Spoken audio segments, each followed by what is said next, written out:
स्वागत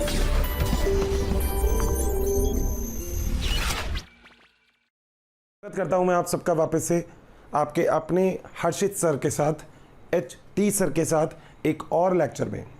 दोस्तों, अभी तक हमने बहुत सारी बातें बायोलॉजी में क्लियर की है, विज्ञान में, और देखते देखते अब हम एक ऐसे चैप्टर में आ गए जो मेरा बहुत फेवरेट चैप्टर है। मैं आपको बताऊंगा वो फेवरेट क्यों है।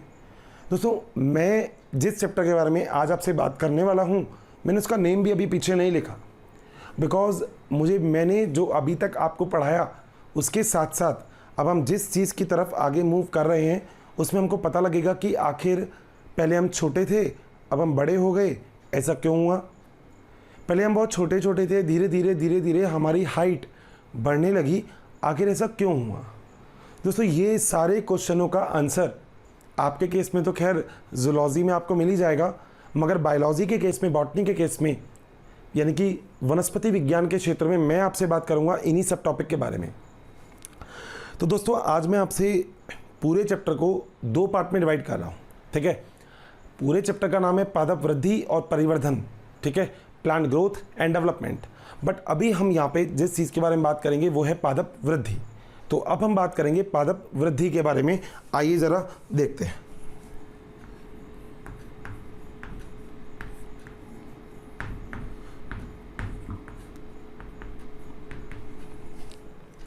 दोस्तों, पादप वृद्धि को इंग्लिश में हम लोग क्या लिखते हैं? हम लोग इंग्लिश में से लिखते हैं प्लांट ग्रोथ।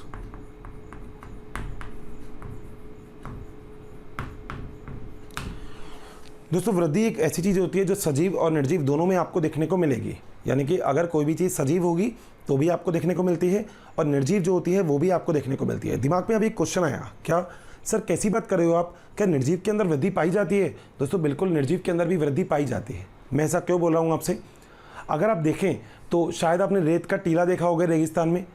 जैसे ही रेत के तूफान आते हैं तो जो टीला होता है वो हो सकता है पहले छोटा हो, मगर धीरे धीरे उसके ऊपर और मिट्टी आ गई हो और वो बड़ा हो गया हो। बात सही है कि नहीं है? बिल्कुल। अब रेत का टीला तो निर्जीव है, मगर वो कहीं ना कहीं अपनी क्या कर रहा है? वृद्धि।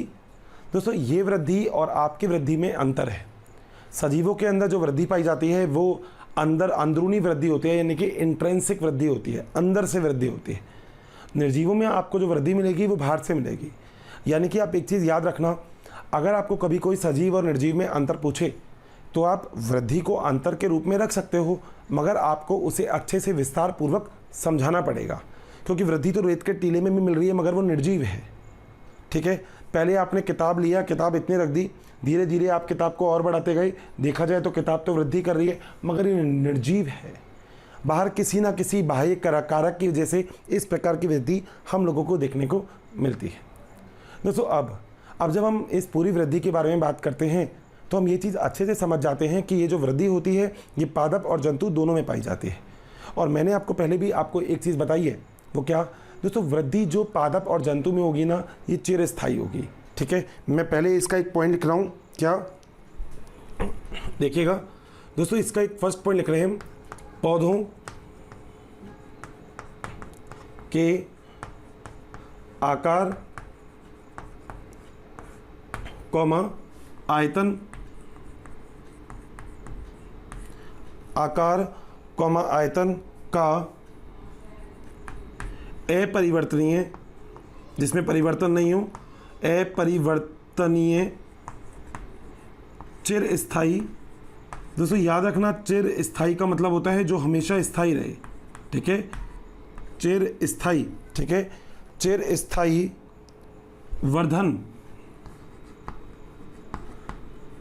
वर्धन ही वृद्धि है, ही वृद्धि है। यहाँ पे 2 वर्ड जो यहाँ पे बहुत ज़रूरी है वो है चिरस्थायी। दोस्तों, अपरिवर्तनीय का मतलब जिसमें परिवर्तन नहीं हो, मतलब अगर आप कभी भी किसी भी कोशिका को आप बोलते हो कि उसकी वृद्धि हो गई और कोशिका की संख्या बढ़ गई, तो दोस्तों वृद्धि हमेशा धनात्मक होगी, ये बात आपको याद रखनी है। मतलब इसका एक बहुत अच्छा एग्जाम्पल अभी मेरे पास है, मगर उस एग्जाम्पल को लिखने से पहले मैं आपको यहाँ पे ये चीज़ लिख रहा हूँ, वृद्धि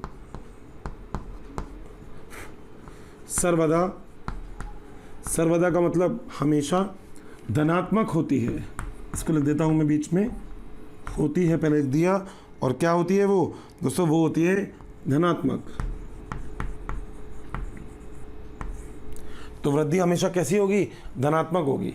धनात्मक होने का मतलब अगर आपकी हाइट 5 फुट है या 5 फुट 5 इंच 6 इंच है, तो आप रात को ये सोच के नहीं सोते कि यार ऐसा तो नहीं होगा कि मेरी हाइट कम हो जाए, ऐसा तो नहीं होगा कि आज मेरी हाइट 5 फुट 5 इंच है और कल मेरी हाइट 5 फुट 2 इंच रह जाएगी। यानी कि वृद्धि हमेशा कैसी होगी? धनात्मक। यानी कि वृद्धि हमेशा होगी पॉजिटिव। ये वाली चीज़ आप लोगों को याद रखनी है कि वृद्धि हमेशा कैसी होती है? धनात्मक ही पाई जाती है। आगे चलते हैं दोस्तों। वृद्धि अगर हम पादप की बात करें, ठीक है, तो मैं यहाँ पे एक पॉइंट और लिख रहा हूँ कि जो पादप में वृद्धि होती है, यहाँ पे लिख रहा हूँ क्या, जो पादप में जो वृद्धि होती है वो जिस प्रकार के ऊतक से होती है उसे हम बोलते हैं विभज्य ऊतक।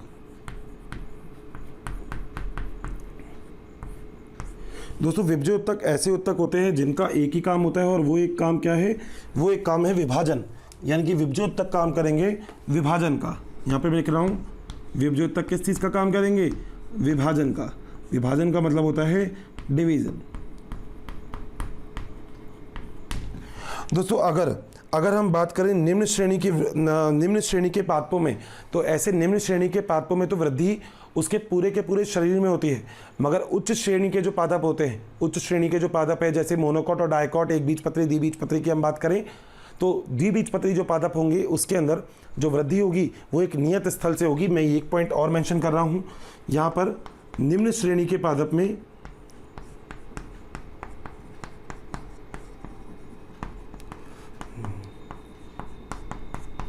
ये पादपों में पूर्ण शरीर में वृद्धि उपस्थित को अपन ऐसे बोल सकते हैं प्रेजेंट, जबकि उच्च श्रेणी के पादपों में, किसमें? उच्च श्रेणी के पादपों में वृद्धि निश्चित क्षेत्र, कहाँ से होती है? वृद्धि निश्चित क्षेत्र में उपस्थित होती है। निश्चित क्षेत्र में उपस्थित होती है। दोस्तों मैं वृद्धि के बारे में आपको देखो बहुत सारी चीज़ें बताना चाहूँगा। एक्चुअली वृद्धि का मतलब होता है कि कोशिका की संख्या में वृद्धि होना, ठीक है। अगर मैं आपसे यहाँ पे ये बात कह रहा हूँ कि कोशिका की संख्या में वृद्धि होना, तो क्या ये भी वृद्धि है? बिल्कुल सही बात है। दोस्तों हम लोगों ने एक चीज़ देखी थी कि जब हम बर्थ हुआ था हमारा ना, तब हम बहुत छोटे थे, मगर हम हमेशा इतने छोटे नहीं रह गए। धीरे धीरे हमारा डेवलपमेंट होता गया और हम धीरे धीरे क्या होते गए? बड़े होते गए। कहीं ना कहीं ये भी तो एक भाग है जो वृद्धि का ही है। दोस्तों हमारा आकार हमेशा ऐसा नहीं था जैसा आज हमारा आकार है। हमारा आकार हमेशा छोटा था, मगर धीरे धीरे हम वृद्धि करते गए। दोस्तों पादप और जंतुओं में वृद्धि में कुछ नियत रूप से अंतर होते हैं। अंतर कैसे हैं? आपने देखा होगा पादप के अंदर क्या होता है कि पादप वृद्धि करता जाता है, मगर पादप एक नियत स्थल से वृद्धि करेगा।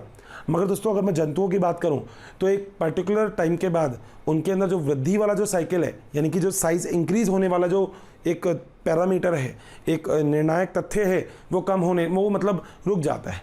ऐसा नहीं होता कि हम 5 साल में इतने थे, 10 साल में इतने हो गए, 15 में इतने हो गए, 20 में इतने हो गए, 30 में इतने, फिर 50 में फिर ये ऐसा थोड़ी हो रहा है। इसका मतलब ये है कि अगर आप 70 साल के हो गए तो सेकंड फ्लोर पे होगी मुंडी। तो बात सही है। तो भैया ऐसा नहीं है। हम एक पर्टिकुलर एज के बाद हमारी जो हाइट होती है वो पर्टिकुलर एज के बाद एक तरह से रुक जाती है। तो प्लांट के अंदर इस प्रकार की ग्रोथ जो हमेशा होती रहती है उसे हम बोलते हैं इनडिटर्मिनेट ग्रोथ। तो ये प्लांट के अंदर जनरली जो होती है ये उपस्थित होती है। ये बात आप सभी को याद रखनी है, ठीक है। आगे चलते हैं दोस्तों। वृद्धि में अगर हम पादप की बात करें तो पादप में वृद्धि के लिए अलग अलग प्रकार की चीज़ें उपस्थित है, मगर ये बात याद रखिएगा पादप में जो विभाजन होगा वो केवल विभज्योतकी क्षेत्र से होगा। जो विभज्योतकी कोशिका होगी यही कोशिका विभाजन करने के लिए पादप कोशिका का सहायता, मतलब पादप कोशिका को सहायता प्रदान करेगी। अगर देखा जाए तो हम ये कह सकते हैं कि इस प्रकार की कोशिका पादप में शुरू से ही उपस्थित होती है जो हमेशा विभाजन करने का कार्य करे। अब जब यह हमेशा विभाजन करने का कार्य करेगी तो इनका विभाजन लगातार होता जाएगा और पादप की जो आकार है वो धीरे धीरे करके बढ़ता जाएगा। मैं यहाँ पे दोस्तों 1 या 2 पॉइंट और मेंशन कर रहा हूँ और ध्यान से देखिएगा। दोस्तों अगर मैं जंतु में वृद्धि की बात करूं, जंतु में वृद्धि सभी जगह, मगर जो दोस्तों पादप में वृद्धि होती है, परंतु पादप में नियत स्थल पर।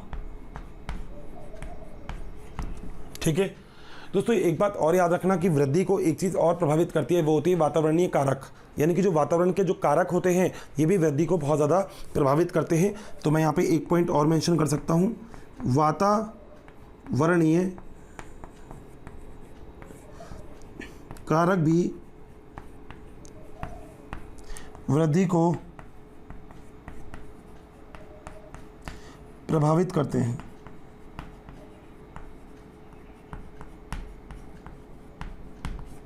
बात सही है। अब जरा थोड़ा सा हम पुराने वाले लेक्चर में चलते हैं जो हमने देखा था। दोस्तों हम लोगों ने ये चीज़ देखा है कि पादप के अंदर विभाजन के लिए जो ऊतक होते हैं उन्हें हम बोलते हैं विभज्य ऊतक। ये बात याद रखना, ठीक है। तो पादप में विभाजन के लिए जो ऊतक पाए जाएंगे उन्हें हम क्या बोलेंगे, विभज्य ऊतक। मैं इसको पॉइंट को यहाँ पे मेंशन कर रहा हूँ, ठीक है। पादप में विभाजन के लिए पाए जाने वाले ऊतक, पादप में विभाजन के लिए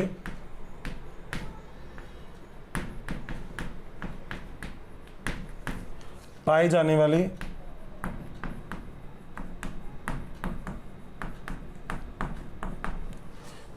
ऊतक विभज्य ऊतक कहलाते हैं।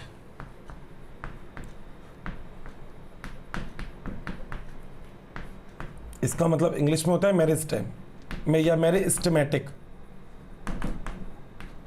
टिश्यू कहलाते हैं।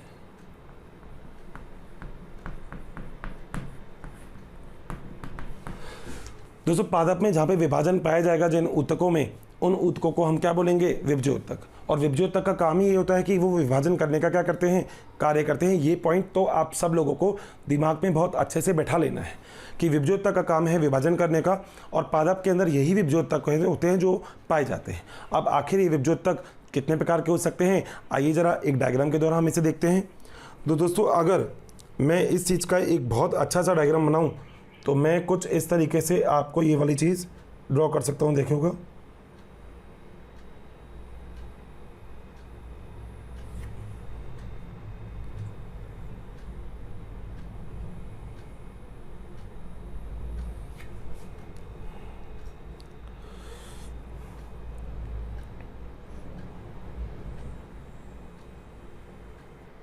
थैंक यू स्टूडेंट, हमें इतना प्यार देने के लिए। डेली काफ़ी संख्या में स्टूडेंट हमारे वीडियोस को देख रहे हैं और उसका लाभ उठा रहे हैं। बच्चों आप सभी से मेरी ये रिक्वेस्ट है कि प्लीज़ नीचे दिए गए डिस्क्रिप्शन में दिए गए लिंक को प्रेस करिए और अपना एनरोलमेंट कराइए। बच्चों इसके साथ ही जिन बच्चों को यहाँ पर डाउट सेशन की भी ज़रूरत है, साथ ही मटेरियल्स की भी ज़रूरत है, वो सभी हमारे प्रीमियम कोर्सेज़ को भी रजिस्ट्रेशन करवा सकते हैं।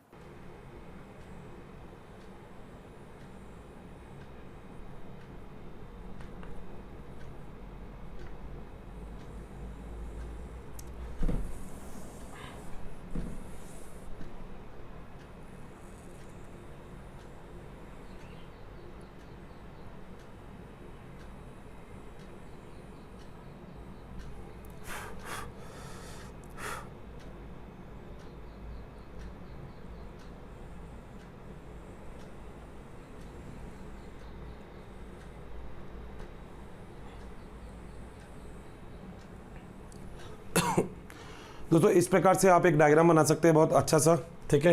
और मुझसे तो ज़्यादा ही अच्छा बना लेंगे, मुझे पूरा विश्वास है आप पे। तो एक ऐसा सा हमने डायग्राम बना दिया, ठीक है। पादप में विभाजन केवल 3 जगह से होगा, बहुत ही अच्छे से ध्यान दीजिएगा। दोस्तों पादप में विभाजन के लिए जो विभज्य ऊतक होते हैं वो 3 प्रकार के होते हैं। कौन कौन से? दोस्तों पहले विभज्य ऊतक को हम बोलते हैं शीर्षस्थ,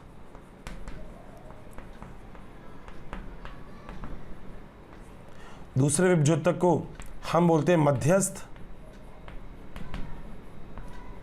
और तीसरे विभज्य ऊतक को हम बोलते हैं पार्श्व। तो 3 प्रकार के विभज्य ऊतक हो गए, शीर्षस्थ, मध्यस्थ और पार्श्व। दोस्तों शीर्षस्थ मध्योतक को हम बोलते हैं एपिकल। एपिकल का मतलब जो शीर्ष पे उपस्थित हो, ठीक है।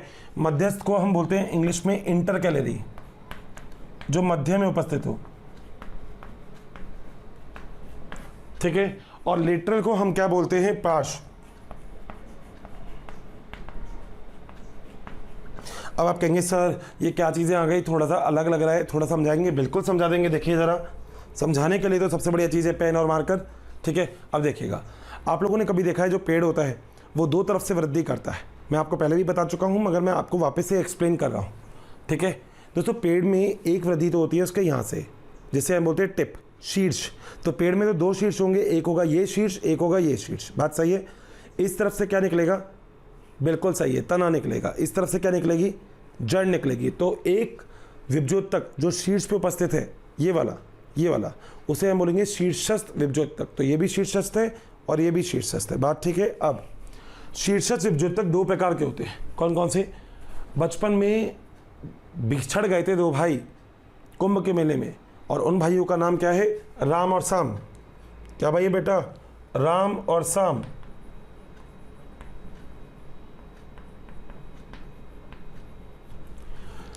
दोस्तों एक विभज्योतक तो पाया जाएगा जिसे हम बोलते हैं रूट।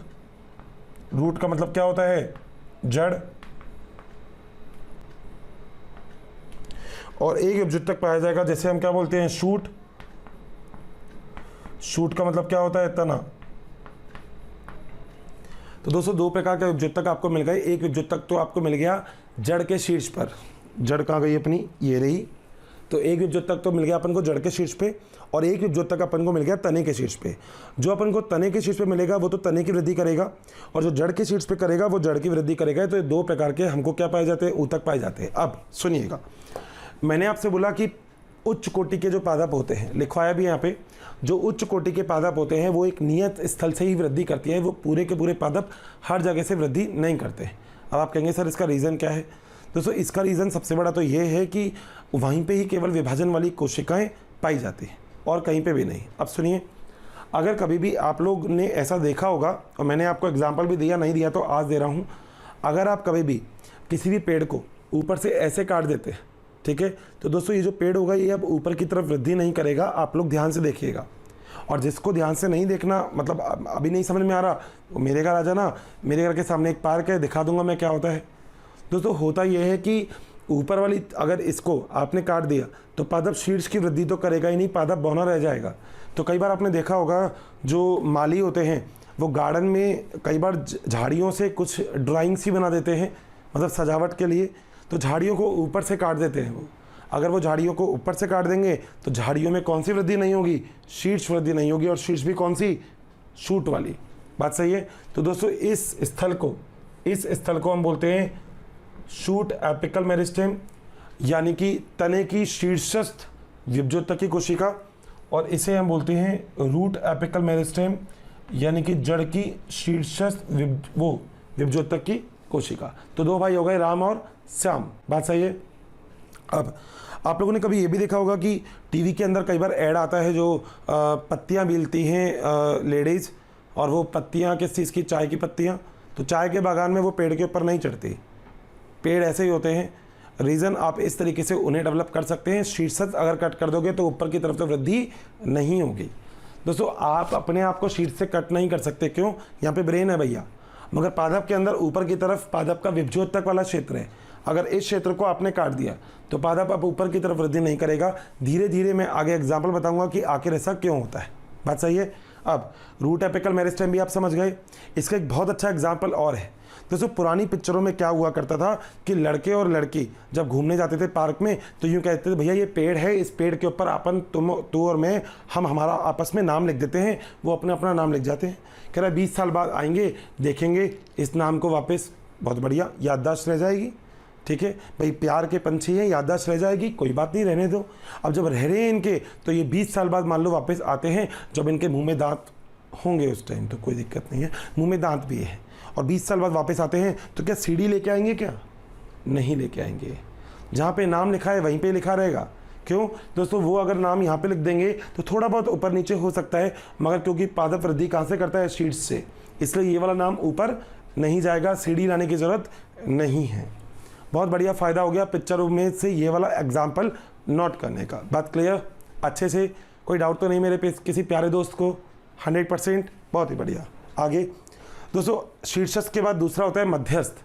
मध्यस्थ का मतलब क्या होता है दोस्तों? ये जो होता है ना, ये इसे हम बोलते हैं नोड, पर्व, ये होता है नोड। और यहां पे भी जहां से शाखा निकल रही है ये भी क्या है? नोड। तो दोस्तों दो नोड के बीच में उपस्थित होता है इंटरनोड। ये बीच में यहां पे क्या होता है? इंटरनोड, यानी कि मध्यस्थ। तो यहां पे जो विभज्योतक की कोशिका पाई जाती है उन्हें हम क्या बोलते हैं? मध्यस्थ विभज्योतक। मैं लिख रहा हूं यहां पे, इसको कैसे करें? ऐसे कर देते हैं इससे।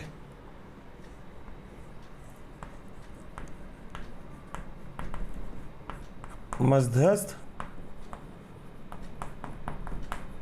विभज्योतक। समझ गए होंगे आप क्या होता है? दो नोड के जो बीच में होगा उसको हम क्या बोलेंगे? मध्यस्थ विभज्योतक। क्योंकि दो नोड के बीच में उपस्थित होता है इंटरनोड। इंटरनोड से वर्ड बनाए इंटरकैलरी। इंटरकैलरी का हिंदी में मतलब है मध्यस्थ, जो बीच में हो, तो मध्यस्थ विभज्योतक होता है ये। बताइए बात क्लियर है? बहुत ही बढ़िया। तीसरी चीज़ क्या होती है? पार्श्व। दोस्तों पार्श्व का मतलब क्या होता है? पार्श्व का मतलब लेटरल। लेटरल का मतलब जो सबसे बाद में हो उसे हम क्या बोलते हैं? पार्श्व। तो दोस्तों ये वाली जो वृद्धि है ना, ये वाली, इसे हम बोलते हैं पार्श्व विभज्योतक। देखिएगा यहाँ पर, इससे मार्क कर देते हैं इस कलर के, और इसे हम क्या बोल देते हैं? इसको ही एरो कर देता हूँ, पार्श्व विभज्योतक। आपने हमेशा देखा होगा कि पादप पहले इस तरीके से वृद्धि करता है, उसके बाद पादप ऐसे वृद्धि करता है नीचे तने में, सबसे नीचे वाले हिस्से में। तो वो कौन सी विभज्योतक की कोशिका होती है? पार्श्व विभज्योतक की कोशिकाएं। तो दोस्तों इस प्रकार से अभी तक हमने एक छोटी सी बात पढ़ी कि पादप के अंदर कितने प्रकार के विभज्योतक के ऊतक उपस्थित होते हैं। अभी हम इसके डिटेल में भी देखेंगे, वैसे आप डिटेल पढ़ चुके हैं, मगर इसके डिटेल में भी देखेंगे कि आखिर शूट एपिकल मेरिस्टेम किस प्रकार से वृद्धि करेगी, कोशिका का विभाजन क्या है, उस चीज़ को भी अभी हम हमारे आगे आने वाले अपकमिंग लेक्चर में पढ़ने वाले हैं। यहाँ तक की बात अगर मेरे किसी भी दोस्त को कोई भी डाउट है तो पूछ सकता है। 100% क्लियर है? कोई दिक्कत तो नहीं है? दोस्तों नोट करिएगा, फिर अपन आगे चलेंगे। पक्के से नोट करिए, फटाफट से स्क्रीनशॉट खींच लीजिएगा। मैं साइड में हो जाऊँ भैया, फिर खींच लेना, ठीक है? खींच लीजिए प्लीज़। तो हाँ साथियों, अभी तक हम लोगों ने ये बात बहुत अच्छे से क्लियर कर ली कि पादप के अंदर किस प्रकार से वृद्धि होती है, यानी कि शीर्षस्थ, मध्यस्थ और पार्श्व आखिर क्या चीज़ें हैं। दोस्तों अब मैं आपको जो बताना चाह रहा हूँ वो वाली चीज़ें और भी अच्छी और इंटरेस्टिंग है। वो क्या चीज़? सबसे पहले तो अभी हम वही चीज़ देख लेते हैं जो अभी तक हम लोगों ने देखा कि आखिर शीर्षस्थ वृद्धि कैसे होती है, मध्यस्थ कैसे होती है और पार्श्व वृद्धि किस तरीके से होती है। दोस्तों शीर्षस्थ वृद्धि दर्शाने के लिए मैं आपको बीच का एक डायग्राम अभी आपको बता देता हूँ, जिससे आपको बहुत अच्छे से चीज़ें समझ में आ जाएंगी, ठीक है? दोस्तों शीर्षस्थ वृद्धि दिखाने के लिए हम लोग एक डायग्राम को ड्रॉ करते हैं, और यहाँ पे मैं हेडिंग भी डाल देता हूँ। वृद्धि कौन सी है? शीर्षस्थ। दोस्तों शीर्षस्थ का मतलब होगा जो कहाँ पे उपस्थित होगा? शीर्ष पे। और आपको पता है शीर्ष तो हमेशा ऊपर ही होता है। और इस प्रकार की वृद्धि के लिए हम एक बहुत ही अच्छा सा डायग्राम ड्रॉ कर लेते हैं बीच का। ये एक बीच का डायग्राम है, ध्यान से सुनिएगा। आप कहते हैं सर ऐसा बीज तो हमें दिखता नहीं है। भाई ये आंतरिक संरचना है, बायोलॉजी है थोड़ी सी, तो आंतरिक संरचना के बारे में बात कर रहे हैं। अब दोस्तों अगर मैं इसमें ऊपर वाले भाग की बात करूं तो ये वाला भाग होता है जिसे हम बोलते हैं शीर्षस्थ, शीर्ष कोशिका और किसकी? तने की। यानी कि वही चीज़ है जो भाई था अपना कौन सा? सैम। और नीचे वाला भाई, ये वाला जो भाई है अपना, ये वाला भाई यहाँ पे कौन सा है? रैम। दोस्तों दो चीज़ें हैं ये, एक है रैम, एक है सैम। राम श्याम दो भाई हो गए। अब यहाँ पे दो चीज़ मैंने आपको दिखा रखी है, और ये दोनों चीज़ क्या है दोस्तों? ये दोनों चीज़ है भ्रूणपोष। भ्रूणपोष समझाऊंगा अभी मैं। और शूट एपिकल मेरिस्टेम को हम एक और नाम से भी जानते हैं, और इसे हम बोलते हैं भविष्य तना, और इसे हम बोलते हैं भविष्य जड़। तो एक हो गया भविष्य तना और एक हो गया भविष्य जड़। तो हमने भविष्य तने की बात भी कर ली, और हमने भविष्य किसकी बात कर ली? जड़ के बारे में भी हम बात कर चुके हैं। अब सुनिएगा दोस्तों हम लोगों ने कभी भी हम बीज देखते हैं तो बीज के अंदर जब मान लो एक बीज है जो मेरी पॉकेट में रखा हुआ है, अब मान लो 10 दिन हो गए, अब 10 दिन तक जो बीज है आप इसको क्या मानेंगे कि उस बीज को अगर मैं लगाऊंगा मिट्टी में तो क्या उससे एक नया पौधा प्राप्त हो जाएगा? बिल्कुल सही समझे, आपको उससे हो सकता है नया पौधा प्राप्त हो जाए। मगर दोस्तों मान लो एक कंडीशन ऐसी आ गई कि आपने उस बीज को 25 से 30 दिन तक रख लिया। अब देखा जाए तो हो सकता है कि उस बीज से एक नया पौधा लगाने के बाद आपको प्राप्त नहीं हो। उसका रीज़न क्या है? दोस्तों जब तक वो बीज आपके पास है और मृदा में नहीं है तब तक उस बीज को पोषण तो मिलता है। भाई आप बीज को क्या मानते हैं, सजीव या निर्जीव? निर्जीव तो मान नहीं सकते, क्योंकि अगर वो निर्जीव होता तो इससे एक नया पौधा बनता ही नहीं, और अगर वो बीज सजीव है तो उससे एक नया पौधा का निर्माण ज़रूर होगा। मगर उस बीज में कुछ खाने पीने के लिए भी सामग्री या जगह होगी, इसे हम क्या बोलते हैं? भ्रूणपोष कॉटिलिडॉन्स। अब दूसरी चीज़, बच्चों काफ़ी संख्या में डेली हमें बहुत सारे कमेंट्स आ रहे हैं कि वी प्लीज़ इस टॉपिक पे वीडियो बनाएं, इस सब्जेक्ट पे वीडियो बनाएं। तो आप सभी से मेरी रिक्वेस्ट है कि प्लीज़ हमारे यूट्यूब चैनल को सब्सक्राइब करें और उसमें दिए गए बेल आइकन को प्रेस करें ताकि टाइम टू टाइम आपको नोटिफिकेशन मिलता रहे। बच्चों हम ऐसा इसलिए कह रहे हैं कि बहुत सारे बच्चे उसी टॉपिक की रिक्वेस्ट करते हैं जो ऑलरेडी हमारे चैनल्स पे दिए हुए हैं। तो आप सभी से रिक्वेस्ट है कि आप सभी जो है उस चैनल पे जा कर के उन सारे वीडियोस का लाभ ज़रूर उठाएं। यहाँ पर बीज में 2 जगह होती है, ऊपर वाली होती है जिसे हम क्या बोलते हैं? सैम यानी कि तने का दीर्घीकरण क्षेत्र, नीचे होता है रैम यानी कि जड़ का दीर्घीकरण यानी कि जड़ का क्षेत्र, जहाँ से जड़ डेवलप होती है, जड़ का विभज्योत्की क्षेत्र, और वो हो गया तने का विभज्योत्की क्षेत्र। बात सही है। अब दोस्तों ये वाला पहला एग्जाम्पल हमारा है शीर्षस्थ के लिए, ठीक है। दूसरा एग्जाम्पल भी हम बात कर लेते हैं। दोस्तों दूसरा एग्जाम्पल है हमारा मध्यस्थ के लिए, यानी कि अगर कोशिका मध्यस्थ प्रकार की होगी विभाजन तो क्या होगा? मैंने आपको बता दिया कि अगर मान लीजिए ये है और इसमें यहाँ पे एक नोड से निकला हुआ है ये, और एक नोड से यहाँ पे निकला हुआ है ये, ठीक है, ये, और इसको थोड़ा सा बड़ा कर दो ऐसे, तो ये जो बीच में उपस्थित है यहाँ से लेकर और यहाँ तक, इसे हम क्या बोलते हैं? इसे हम बोलते हैं मध्यस्थ। इसे हम क्या बोलते हैं? मध्यस्थ विभज्योत्की क्षेत्र। दोस्तों इसका एग्जाम्पल बहुत इंपॉर्टेंट है। उदाहरण के रूप में जैसे आपने बांस में देखा होगा, आपने देखा होगा गन्ने में, तो गन्ना और जो बांस होता है उनके अंदर आपको इस प्रकार का मध्यस्थ विभज्योत्की क्षेत्र आसानी से देखने को मिल जाएगा। बताइए बात ठीक है? अच्छे से कोई दिक्कत वाली बात तो नहीं है आपको यहाँ पे? बहुत ही बढ़िया। तो दोस्तों ये 2 प्रकार की चीज़ तो हो गई, जिसमें एक हो गया शीर्षस्थ और एक क्या हो गया? मध्यस्थ। बात ठीक है। अब अगली चीज़ दोस्तों, अगली चीज़ जो होती है ना वो होता है पार्श्व। क्या होता है? पार्श्व। पार्श्व का मतलब होता है जो मोटाई में वृद्धि करे, ठीक है। अब हम तीसरे प्रकार के उदाहरण की बात करते हैं, और तीसरे प्रकार का उदाहरण क्या है? वो है पार्श्व विभज्योतक। दोस्तों मध्यस्थ के बाद जो अगला आता है वो है पार्श्व विभज्योतक। और अब पार्श्व विभज्योतक क्या चीज़ है? दोस्तों पार्श्व विभज्योतक का मतलब है जो कैम्बियम या विभाजन वाली कोशिकाओं से बने। जैसे दोस्तों पादप के अंदर 2 प्रकार की एधा पाई जाते हैं जहाँ पे विभाजन की कोशिका होती है। एधा को हम बोलते हैं कैम्बियम, ठीक है। यानी कि एक ऐसी कोशिका जिसमें पादप में मान लो ऊपर वृद्धि हो गई, इस साइड में हो गई, मगर पादप अब मोटाई में वृद्धि करेगा तो वो किसके द्वारा करेगा? एधा के द्वारा। और दोस्तों जो एधा होती है, ये एधा अगर देखा जाए तो किस चीज़ कैसे होती है? दोस्तों ये एधा को सबसे बढ़िया तरीका जो एधा के लिए है वो क्या है? दोस्तों 2 प्रकार की एधा होती है पादप के अंदर जहाँ पे विभाजन वाली कोशिकाएं पाई जाती है, जिनमें एक प्रकार की जो एधा होती है इसे हम बोलते हैं संवहनीय एधा,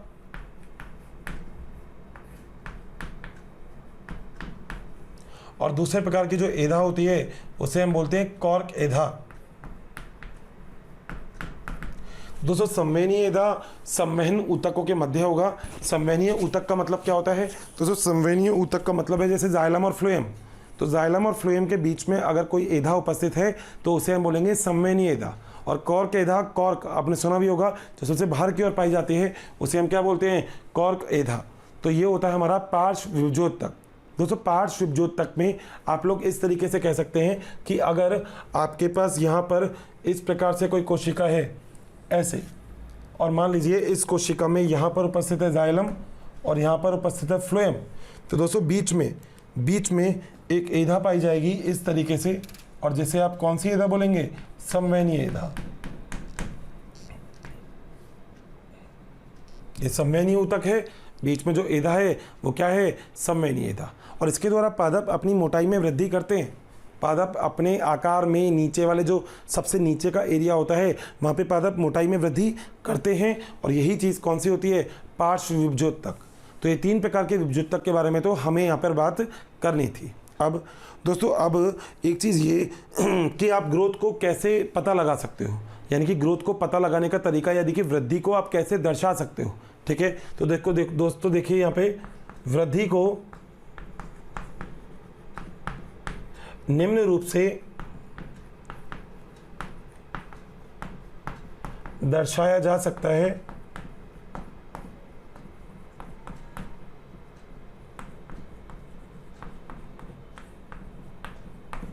दोस्तों यानी कि अगर आपको वृद्धि दिखानी है तो आप किस किस तरीके से वृद्धि को दिखा सकते हैं, जरा उस चीज़ के बारे में बात कर लेते हैं। दोस्तों पहला जो तरीका है वो है कोशिका की संख्या के आधार पर।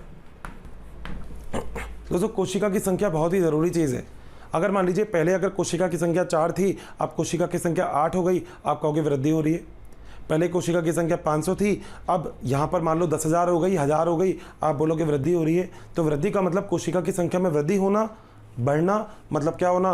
वृद्धि होना। दूसरी चीज़ दोस्तों, ये दूसरी चीज़ होती है शुष्क भार पर, कोशिका के शुष्क भार पर। दोस्तों शुष्क भार मैं आपको पहले भी बता चुका हूँ, जिसे हम बोलते हैं ड्राई वेट। ड्राई वेट क्या होता है? जब उसमें से जल वल आप सब कुछ निकाल देंगे तो जो वेट आपको मिलेगा कोशिका का वो क्या मिलेगा? Dry weight. तो शुष्क भार के हिसाब से भी आप लोग वृद्धि को दर्शा सकते हैं। ठीक है, अगली चीज़ दोस्तों, एक शुद्ध भार वाली चीज़ और होती है। अगर शुद्ध भार आपको पता है तो भी आप वृद्धि को दर्शा सकते हैं। तो पॉइंट नंबर 3 जिसे हम बोलते हैं शुद्ध भार द्वारा,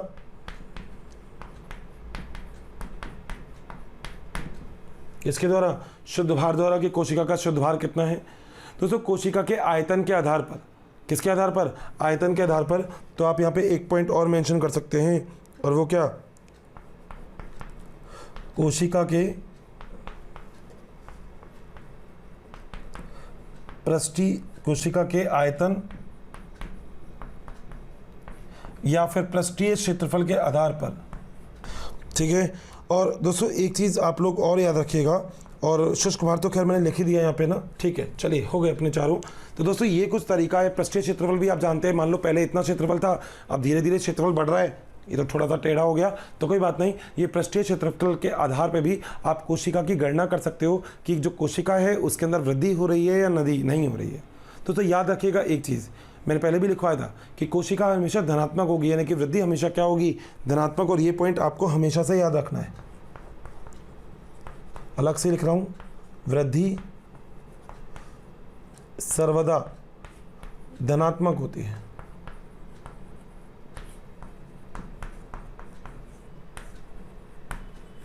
तो ऋणात्मक नहीं होती वृद्धि। जैसे अभी मैंने आपको थोड़ी देर पहले एक एग्जांपल बताया था, वृद्धि हमेशा धनात्मक होती है इस चीज़ का। क्या बताया था? मैंने आपको बोला था कि वृद्धि हमेशा धनात्मक होती है। इस चीज़ का एग्जांपल ये है कि अगर आप कभी सोते हैं रात को और आपकी हाइट 5 फुट 8 इंच है, तो आप ये सोच के नहीं सोते कि कल 5 4 रह गई, तो क्योंकि वृद्धि हमेशा कभी भी ऋणात्मक नहीं हो सकती। वृद्धि हमेशा कैसी होगी? धनात्मक ही होगी। ये बात आपको याद रखनी है। ठीक है, अगली चीज़ दोस्तों, कोशिका में विभाजन होने के लिए एक प्रकार का विभाजन पाया जाता है जिसे हम बोलते हैं समसूत्री विभाजन। कौन सा विभाजन? समसूत्री विभाजन। तो विभाजन जो कोशिका में उपस्थित होता है वृद्धि के लिए, विभाजन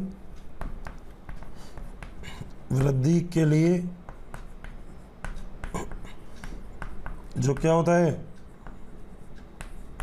आवश्यक होता है, उसे हम कौन सा विभाजन बोलते हैं? समसूत्री विभाजन। और दोस्तों इंग्लिश में से एक नाम और बोलते हैं हम माइटोसिस। आप लोग समसूत्री विभाजन तो जानते होंगे क्या होता है। दोस्तों समसूत्री विभाजन का मतलब एक ऐसा विभाजन जिसे बनने वाले संतति कोशिकाओं के गुणसूत्रों की संख्या मात्र कोशिका के गुणसूत्रों की संख्या के बराबर होती है। मैं कई बार ऐसा बोल देता हूँ, division in which the number of chromosome in a daughter cell is equal to its parent cell, that process is called as a mitosis. कहोगे और भाई सर ये क्या हो गया? तो कोई भी दिक्कत नहीं है इसमें, ध्यान दीजिएगा जरा। अगर मान लीजिए एक कोशिका ये है और इस कोशिका में गुणसूत्रों की संख्या कितनी है? 46 मान लीजिए। तो इस कोशिका के विभाजन के द्वारा जो 2 कोशिका बनेगी, ठीक है, इनमें भी गुणसूत्रों की संख्या कितनी होगी? अगर 46 और 46, ठीक है, तो इन दोनों कोशिकाओं को हम कौन सी कोशिका बोलते हैं? संतति कोशिका। और इस कोशिका को हम कौन सी कोशिका बोलते हैं? मात्र कोशिका। तो वह विभाजन जिसमें बनने वाले संतति कोशिकाओं में गुणसूत्रों की संख्या मात्र कोशिका के गुणसूत्रों की संख्या के बराबर होती है, इस प्रकार के विभाजन को हम लोग समसूत्री विभाजन कहते हैं। कौन सा विभाजन कहते हैं? समसूत्री। तो दोस्तों समसूत्री का मतलब होता है सूत्रों की संख्या समान हो जाना, और जब सूत्रों की संख्या समान हो जाएगी तो इस प्रकार के विभाजन को हम लोग समसूत्री विभाजन की श्रेणी में रखते हैं। बात अच्छे से क्लियर है? किसी को कोई डाउट तो नहीं है? सब अच्छे से जानते हैं समसूत्री विभाजन क्या होता है। और दोस्तों यही एक विभाजन होता है जिससे कोशिका की संख्या आपके शरीर में लगातार बढ़ती रहती है, और पेड़ पौधों में भी यही विभाजन विभज्योत के क्षेत्र में पाया जाता है। कोशिका लगातार विभाजन करती रहेगी, मगर एक बात आप लोग मेरी बात हमेशा याद रखिएगा, अगर एक कोशिका है और इस कोशिका के द्वारा ये 2 कोशिका बन रही है, तो इन दोनों कोशिकाओं का आकार इस कोशिका से तो छोटा ही होगा भाई। इससे अगर ये 2 कोशिका बनी है तो इनका आकार इस कोशिका से छोटा ही होगा। पहली चीज़ तो याद रखना। दूसरी बात, अब अगर इस कोशिका को वापस से विभाजन करना है, ध्यान दीजिएगा, अगर इस कोशिका को वापस से विभाजन करना है तो क्या ये कोशिका वापस से विभाजन करने के लिए वृद्धि करेगी या सीधा विभाजन कर देगी? दोस्तों अगर मान लीजिए ये कोशिका वापस विभाजन करती है, मान लीजिए, तो ये कोशिका और छोटी हो जाएगी, फिर वापस विभाजन करेगी, ये और छोटी हो जाएगी, एक टाइम ऐसा आएगा कि कोशिका खत्म हो जाएगी। इसका मतलब अगर कोई भी कोशिका विभाजन करना चाहती है तो वह पहले दोस्तों क्या करेगी? वृद्धि, फिर वृद्धि के बाद क्या करेगी? विभाजन।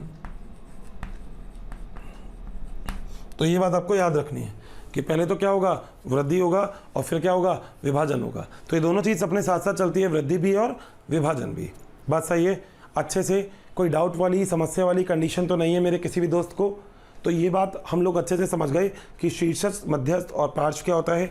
आप लोग कैसे पहचानेंगे कि कोशिका में वृद्धि हो गई है या नहीं हुई है। एक्चुअली अभी ना ये थोड़ा सा बेसिक चल रहा है, और इस चीज़ के लिए बेसिक चल रहा है कि आप लोगों को समझ में आए कि सच में पादप में वृद्धि होती क्या है, सच में पादप में किस प्रकार से वृद्धि हो सकती है। तो इस चीज़ को समझने के लिए ही हम ये सारी की सारी चीज़ों का उपयोग करें। अभी तो बेसिक चल रहा है, इसके बाद तो कुछ होगा भी नहीं, मानिएगा, विश्वास करिएगा, मज़ेदार रहेगा ये चैप्टर। जैसे मैं अभी अभी आपको पढ़ा रहा हूँ, बिल्कुल ऐसा ही। मैंने आपसे बोला ये कोशिका विभाजन करके 2 कोशिका छोटी बनेगी, अब ये कोशिका विभाजन करेगी, अगली कोशिका और छोटी छोटी छोटी छोटी, खत्म। ऐसा नहीं होगा। फिर ये है विभाजन करके कोशिका बन गई, ये अब अपनी क्या करेगी? वृद्धि, फिर विभाजन, फिर ये कोशिका वृद्धि, फिर विभाजन, फिर वृद्धि, फिर विभाजन। ऐसे ही होता रहेगा इस प्रकार की कोशिकाओं में। समसूत्री विभाजन। आपकी कोशिका भी बढ़ रही है, पहले छोटे थे फिर बड़े हो रहे हो, क्या हो रहा है? विभाजन। कौन सा? समसूत्री। तो याद रखिएगा, जितनी भी कोशिका आपकी कोशिका में ऐसी कोशिका है जो विभाजन कर करके अपना संख्या बढ़ा रही है, वो सभी समसूत्री कोशिका जनरली होती है, मगर उनमें गुणसूत्रों की संख्या बराबर होनी चाहिए। ये बात बहुत इंपॉर्टेंट है। जैसे मैंने यहाँ पे 46 लिखा, तो आगे भी मैं लिख सकता हूँ क्या? 46, 46 और 46, सब समसूत्री विभाजन की श्रेणी में ही आता है। ठीक है मेरे दोस्तों, अच्छे से कोई समस्या वाली बात तो किसी को नहीं है ना? 100% नोट करिएगा, फिर अपन आगे चलते हैं। ठीक है, मज़ा आ रहा है नहीं आ रहा? और देखो मज़ा तो क्या है, मज़ा तो आना चाहिए पढ़ते पढ़ते ही कोई चुटकुला अगर तुमको याद आ रहा हो तो मुझे बता देना, मैं फिर सुना दूंगा। ठीक है, नहीं तो मुझे तो चुटकुला याद कोई आ रहा है क्या, देखता हूँ अगले लेक्चर में बताऊंगा मैं चुटकुले की कोई बात। ठीक है, नोट करेगा प्लीज़। यहाँ तक तो हो गया, यहाँ तक चले आगे। ठीक है दोस्तों, अब हम बात करेंगे कि आखिर ये वृद्धि की शुरुआत होती कहाँ से है। बच्चों, अगर आपको हमारे वीडियोस पसंद आए हैं तो इसे लाइक शेयर करना ना भूलें, ताकि ये वीडियो सभी ज़रूरतमंद बच्चों तक पहुंच सके। बच्चों, आपके इतने अपार स्नेह के कारण हमारी पूरी मोशन टीम इतनी ज़्यादा मोटिवेटेड है और बेस्ट कंटेंट आपको उपलब्ध कराने के लिए हम सभी तत्पर हैं। दोस्तों, जैसा कि मैंने आपको बताया कि जो बीज होता है वो सबसे पहले अगर देखा जाए तो जब परिवर्धन होता है उसके अंदर, या फिर बीज अंकुरित होता है तो उसके अंदर ही वृद्धि की शुरुआत होती है। अब आखिर ये वृद्धि की शुरुआत क्या चीज़ है, आखिर वृद्धि किस तरह से या किस जगह से अपनी शुरुआत करती है, आइए ज़रा उस चीज़ को हम लोग बहुत ही ध्यान से समझते हैं। दोस्तों, वृद्धि को समझाने के लिए मैं आपको सबसे पहले 2 चीज़ों के बारे में यहाँ पे बताना चाहूँगा, जिसमें एक चीज़ है सुप्ति, एक है प्रसुप्ति। ये 2 अलग अलग वर्ड हैं, एक जैसे वर्ड इनको मत करिएगा। तो दोस्तों, एक वर्ड जैसे हम बोलते हैं सुप्ति, दोस्तों दूसरा वर्ड है जिसे हम बोलते हैं प्रसुप्ति। दोस्तों कई बार आपने देखा होगा कि बहुत सारे वातावरणीय कारक वृद्धि को प्रभावित करते हैं, तो ऐसी स्थिति को हम क्या बोलते हैं? सुप्ति। यानी कि जिस कंडीशन में मान लीजिए जो बीज है वो अंकुरण करता है, बीज क्या करता है? अंकुरण। और ये अंकुरण करना बीज का क्या होता है? प्रथम पद है, अंकुरण करता है। मगर मान लीजिए अगर बीज ने अंकुरण नहीं किया और उसके लिए कोई भी वातावरणीय कारक इसके लिए रिस्पॉन्सिबल है, यानी कि वातावरणीय कारक की वजह से जो बीज है, कारक हैं, अगर ये इसे क्या कर रहे हैं? प्रभावित कर रहे हैं, तो जो बीज है उसके अंदर वृद्धि नहीं होगी। और देखा जाए तो बीज है उसके अंदर किसी न किसी तरीके से ये जो वृद्धि है ये नियंत्रित हो गई। और अगर किसी कंडीशन में ये जो वृद्धि है ये नियंत्रित हो गई तो इसी चीज़ को हम क्या बोलेंगे? सुप्ति। दोस्तों अगली चीज़ होती है प्रसुप्ति। मतलब दोस्तों विभिन्न प्रकार के हार्मोन के द्वारा या आनुवांशिक कारकों के द्वारा, हार्मोन या आनुवांशिक कारकों के द्वारा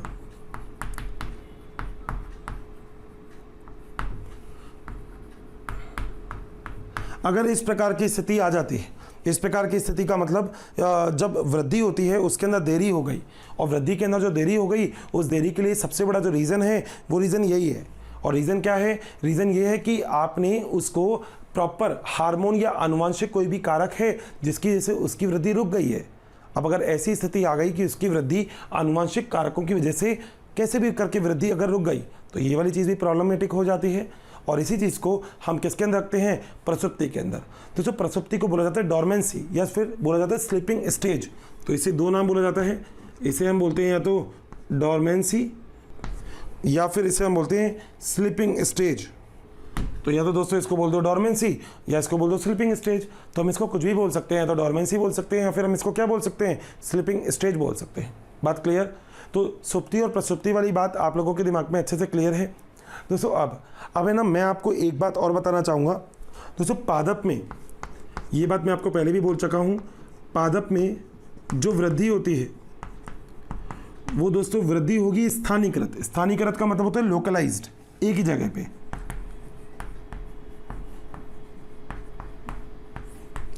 मगर अगर हम बात करें यहाँ पे जंतुओं में वृद्धि की, किसमें वृद्धि? जंतुओं में वृद्धि की हम बात करें दोस्तों, ये जो जंतुओं में वृद्धि होगी ये सभी और होगी। कहाँ पे होगी? सभी और।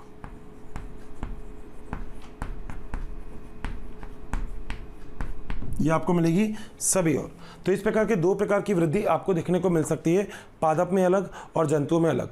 बात अच्छे से क्लियर है? 100%। ठीक है, तो आप पादप और जंतुओं में इस प्रकार की वृद्धि को आसानी से दर्शा सकते हैं। क्लियर? डन? कोई दिक्कत तो नहीं है? यहाँ तक के पॉइंट में अगर मेरे किसी भी साथी को कोई भी दिक्कत है तो बता सकता है। ठीक। अब दोस्तों अगली चीज़ आती है कि आखिर अगर आप पादप वृद्धि करता भी है तो हम आखिर उस वृद्धि का मापन कैसे करेंगे? मैंने आपको कुछ चीज़ें तो बता दी, मगर वो कोशिकीय रूप से थी कि कोशिका का आयतन बढ़ जाना, उसका आकार बढ़ जाना, संख्या में वृद्धि, ये वो कई सारी चीज़ें। मगर अगर मैं आपको यहाँ पे बात करता हूँ एक टॉपिक की, और जो टॉपिक यहाँ पे क्या है? जो है वृद्धि का मापन।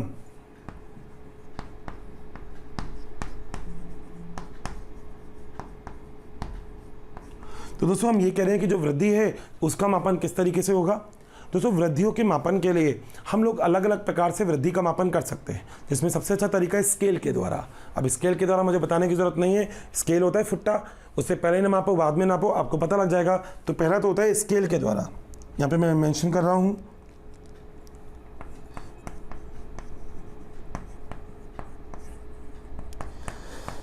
दोस्तों इसके अलावा कई अलग अलग चीज़ें होती हैं, जैसे एक होता है वृद्धि मापी,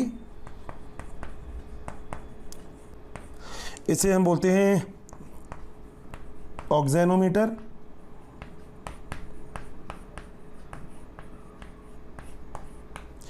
दोस्तों एक इसमें और चीज़ आएगी जिसे हम बोलते हैं क्षैतिज सूक्ष्मदर्शी।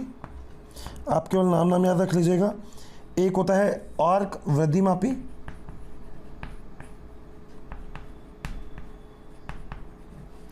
और दोस्तों एक बहुत ही इंपॉर्टेंट चीज़ जो यहाँ पे मैं मेंशन कर रहा हूँ आप लोगों के लिए, और वो चीज़ क्या है दोस्तों, यहाँ पे एक चीज़ और है जिसका नाम है दक्षता सूचकांक।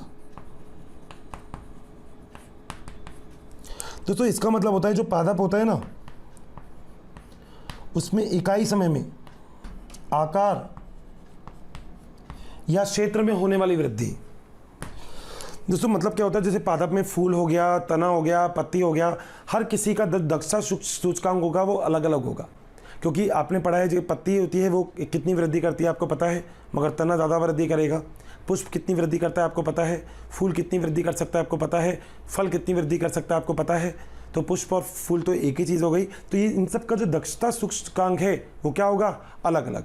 यानी कि मैं आपसे यहाँ पे जो बात कहने वाला हूँ वो क्या, वृद्धि का मापन अलग अलग कोशिकाओं के लिए अलग अलग हो सकता है। हम स्केल के द्वारा इसे कर सकते हैं, ऑक्सेनोमीटर के द्वारा कर सकते हैं, वृद्धि मापी के द्वारा, आर्क वृद्धि मापी के द्वारा भी किया जा सकता है। तो वैसे कोई ज़्यादा इंपॉर्टेंट चीज़ नहीं है, मतलब ये चीज़ें तो, मगर फिर भी आप लोग इसको अच्छे से याद रखिएगा। ऑक्सेनोमीटर इसके अंदर बहुत ही इंपॉर्टेंट है, जिसे हम वृद्धि मापी की संज्ञा देते हैं। बात सही है अच्छे से? यहाँ तक कोई डाउट है तो बता दीजिएगा, नहीं कंफर्म नोट करिएगा, फिर आगे चलते हैं। अरे भैया हो गया क्या, कितना नोट करोगे, इतना तो लिखा नहीं है, ठीक है, जितना आप नोट कर रहे हो। चलो नोट भैया उतना ही करने का जितना मैंने बताया ना, उतना ही नोट करने का, ठीक है। अब दोस्तों आगे एक हेडिंग डालिएगा जिसको लिखिएगा वृद्धि की परिस्थितियाँ, और मैं इस हेडिंग को बीच में डाल रहा हूँ। और आप कहोगे क्यों, तो अभी आप हेडिंग मत डालो, पता लग जाएगा। वृद्धि की परिस्थितियाँ,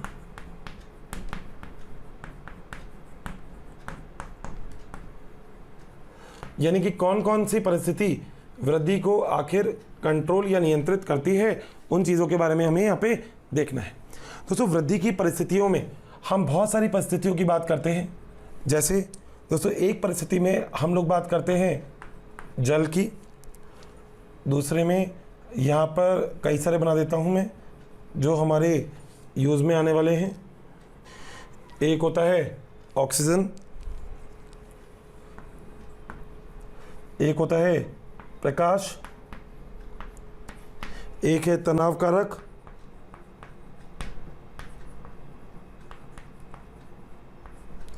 एक आप कर सकते हो ताप, एक आप कर सकते हो गुरुत्व, और इसके अलावा एक आप और कर सकते हो, ऊपर ही पर कर देता हूँ, इसे आप कह सकते हो पोषक तत्व।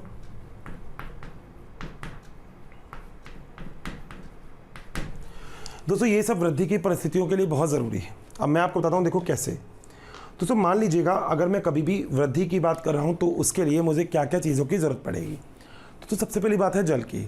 आप लोगों को पता है कि कोई भी जीव हो, अगर वो सजीव है तो उसमें बहुत अधिक मात्रा जल की उपस्थित होती है, क्योंकि जल बहुत सारी रासायनिक अभिक्रियाओं को पूर्ण करने के लिए बहुत ज़रूरी होता है। तो जल अपने आप में बहुत ही इंपॉर्टेंट है अगर आपको वृद्धि करानी है तो अगर आप कभी भी किसी भी पेड़ पौधों की प्रॉपर वृद्धि करवाने चाहते हो तो उनको जल की पूरी मात्रा दो, क्योंकि याद रखिएगा प्रकाश संश्लेषण में भी हम यही पढ़ते हैं कि जल भी आपको चाहिए, तो जल की पूरी मात्रा आपके लिए वहाँ पे होनी चाहिए, तभी आपका कोई भी कोशिका, पादप की कोशिका एक अच्छे से वृद्धि कर सकती है। बात सही है, बहुत ही बढ़िया। अगली चीज़ है ऑक्सीजन। दोस्तों ऑक्सीजन क्या होगा भाई, अगर ऑक्सीजन नहीं लेंगे तो श्वसन की अभिक्रिया नहीं होगी। ध्यान से सुनना, लॉजिक ही लॉजिक नहीं है, कहानी है। तो अगर ऑक्सीजन नहीं लोगे तो भैया अंदर जो ग्लूकोज है वो टूटेगा नहीं, ग्लूकोज नहीं टूटेगा तो ऊर्जा नहीं निकलेगी, यानी कि ऑक्सीजन बहुत ज़रूरी है, क्योंकि उपापचय क्रियाओं को विभाजन करना है तो विभाजन करने के लिए उन्हें ऊर्जा चाहिए। ऊर्जा चाहिए तो माइटोकॉन्ड्रिया को काम करना पड़ेगा। माइटोकॉन्ड्रिया कब काम करेगा, जब ग्लूकोज का ब्रेकडाउन होगा। अगली चीज़ प्रकाश। लाइट नहीं होगी तो भोजन नहीं बनेगा, भोजन नहीं बना तो पाचन किसका होगा, पाचन नहीं हुआ तो ऊर्जा कैसे मुक्त होगी, बात खत्म। अगली चीज़ है तनाव कारक। दोस्तों स्ट्रेस, मान लो जल की कमी हो गई, प्रकाश की कमी हो गई, ओ भैया दिक्कत ही दिक्कत। तो जल की कमी, प्रकाश की कमी अगर हो गई तो ये बहुत बड़ा स्ट्रेस है। तो पादप की वृद्धि की परिस्थितियों के लिए भी तनाव कारक में जल और प्रकाश की कमी भी बहुत इंपॉर्टेंट होती है। ऑक्सीजन की कमी भी लिख सकते हो आप। अगला ताप। दोस्तों हम ऐसा देखते हैं लगभग 28 से 30 डिग्री सेंटीग्रेड पर जो वृद्धि होती है वो सर्वाधिक होती है, ठीक है। ये तापमान के लिए एक अच्छी माना जाता है। क्यों? क्योंकि अगर इससे ऊपर का तापमान आप लगाओगे तो विभाजन के लिए जितने भी एंजाइम वगैरह उसके लिए ज़रूरी होते हैं वो सारे क्या हो जाएंगे? विकृत। और अगर वो एंजाइम विकृत हो गए तो दोस्तों दिक्कत हो जाएगी, क्योंकि एंजाइम विकृत होने का मतलब क्या है? सीधा सीधा एंजाइम विकृत होने का मतलब ये है कि अब कोशिका पूरी तरह से वृद्धि नहीं कर पाएगी। विभाजन के लिए बहुत सारे एंजाइम की ज़रूरत होती है। अगली चीज़ गुरुत्व। तो गुरुत्व का मतलब क्या होता है? गुरुत्व का मतलब होता है गुरुत्वाकर्षण बल। और अगर तने को वृद्धि करनी है तो गुरुत्वाकर्षण बल की विपरीत दिशा में होगा। तो तने का आकार, उसका डेवलपमेंट, बहुत कुछ चीज़ें निर्भर करती है उसके गुरुत्वाकर्षण बल के ऊपर, ज़मीन के गुरुत्वाकर्षण बल के ऊपर। अगली चीज़ पोषक तत्व। तो मैंने आपको पोषक तत्व में बहुत सारे पोषक तत्व बताए हैं, जिसमें हमने बात की थी गुरु पोषक और लघु पोषक की, आपको याद भी होगा। और मैं अभी वापस बहुत टाइम हो गया तो आपको लिख देता हूँ। दोस्तों, गुरु पोषक वो होते हैं जिनकी मात्रा ज़्यादा चाहिए होती है, और लघु पोषक वो होते हैं जिनकी मात्रा कम चाहिए होती है। आपको याद है, ये मैंने याद करने का एक बहुत अच्छा तरीका बताया था। कौन कौन से थे बताइए?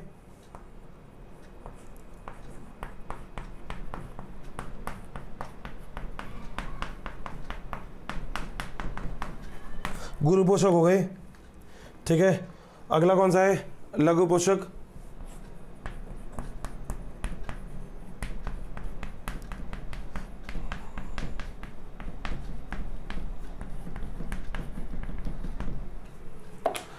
ये हो गया लघु पोषक। मैंने आपको याद करने का एक तरीका बताया था। जो मेरा प्यारा दोस्त मेरे से पहले से जुड़ा हुआ है, जो अभी भी जुड़े हैं, उनके लिए भी बता रहा हूँ। गुरु पोषक याद करने का तरीका है पीके का कौन सा मग, पीके का कौन, CHON सा मग, दैट इज पीके का कौन सा मग, ये क्या होता है? गुरु पोषक। और लघु पोषक क्या होगा? नाइस बॉय कॉल्ड मदर मंजन क्यों फेंका, नाइस बॉय कॉल्ड मदर मंजन क्यों फेंका।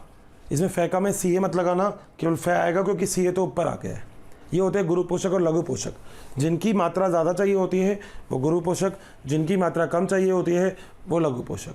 कितना आसान है ये, कितना आसान है ये पूरा का पूरा टॉपिक, देख सकते हैं। तो अब तक के लेक्चर में हम लोगों ने क्या पढ़ा? अब तक के लेक्चर में हम लोगों ने ये पढ़ा कि अर्षित सर, वृद्धि क्या होती है?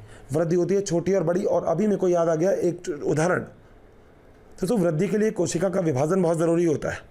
मैंने आपको बोला था आपके अंदर जो वृद्धि होती है वो एक नियत समय तक होती है। अब देखा जाए तो क्या होता था पहले क्या था कि मेरी जो हाइट थी वो 12th क्लास तक बहुत छोटी थी। अब हाइट जब बहुत छोटी रहती है तो सब चढ़ाते हैं।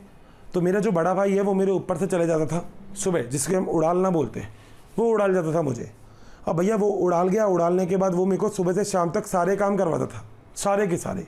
हर्षित वो करना है, हर्षित वो करना है, हर्षित वो करना है। हर्षित करता था, क्यों? क्योंकि हर्षित को पता था कि भैया अगर वापस नहीं उड़ाल के गया तो हाइट छोटी रह जाएगी। दोस्तों, मगर मैंने उस टाइम बहुत कुछ चीज़ें पढ़ी, मगर एक चीज़ नहीं पढ़ी कि हार्मोन नाम की भी कोई चीज़ होती है। वृद्धि हार्मोन, पिट्यूटरी ग्लैंड, पीयूष ग्रंथि।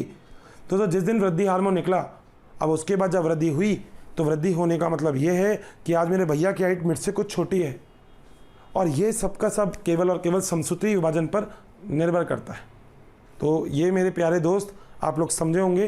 तो याद रखिएगा, वृद्धि जो है वो विभाजन पर निर्भर है। विभाजन हार्मोन के ऊपर बहुत सारी चीज़ों पे निर्भर करते हैं, सब चीज़ों पे।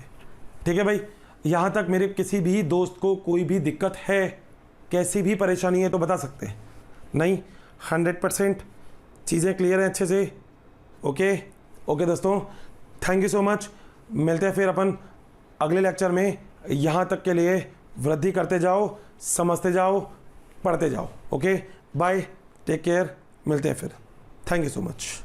बच्चों, अगर आपको मेरी वीडियोस पसंद आई है तो बाकी के कंटेंट के लिए इस नंबर पे कॉल करें 180021217999।